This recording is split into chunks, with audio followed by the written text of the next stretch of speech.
لب کشائی کروں گی، اس کا عنوان ہے مرد مومن۔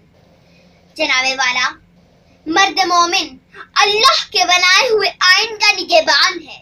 اس کے ایک ہاتھ میں تلوار تو دوسرے میں قرآن ہے۔ اس کے جوش و جذبہ سے زمانہ مبہوت ہے۔ اس کے سامنے گردن طاغوت ہم ہیں۔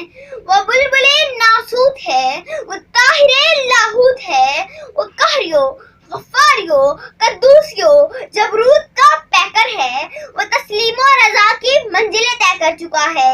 وہ شاہد و سرا کا غلام بنا اور اس کے سامنے جبین ارض و سما سجدے میں گر پڑی۔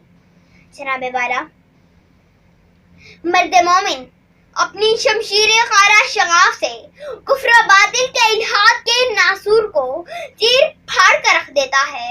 وہ تاریکی میں ماہ شب افروز ہے، وہ روز و شب فطرت کے سرود ازلی گنگناتا ہے۔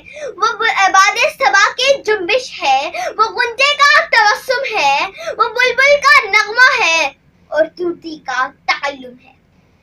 جناب والا، جب مرد مومن جہاد کے لیے نکلتا ہے تو اس کے سامنے بڑی سے بڑی رکاوٹیں خود بخود ختم ہو جاتی ہیں۔ پہاڑ سمٹ کر رائی بن جاتے ہیں، دریا اور صحرا دو حصوں میں بٹ کر راستہ بنا دیتے ہیں۔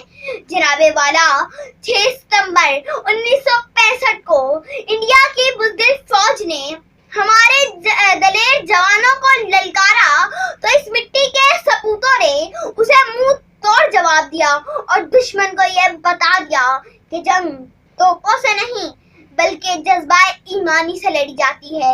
جناب والا، جب طاقت کے نشے میں چور دشمن نے جب انڈیا کے مقام پر حملہ کیا تو اس غیور قوم کے نوجوانوں نے اپنے سینوں پر بم باندھ کر ٹینکوں کے نیچے لیٹ گئے اور نعرہ حق بلند کرتے ہوئے جام شہادت نوش کیا۔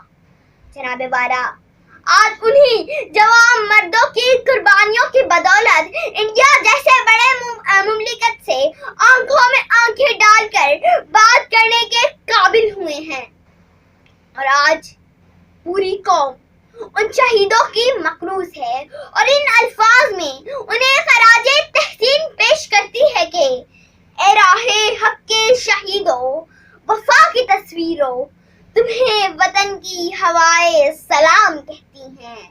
لگانے آگ جو آئے تھے آشیانے کو، وہ شعلے اپنے لہو سے بجھا دیے تم نے۔ بچا لیا ہے یتیمی سے کتنے پھولوں کو، سہاگ کتنی بہاروں کے رکھ لیے تم نے۔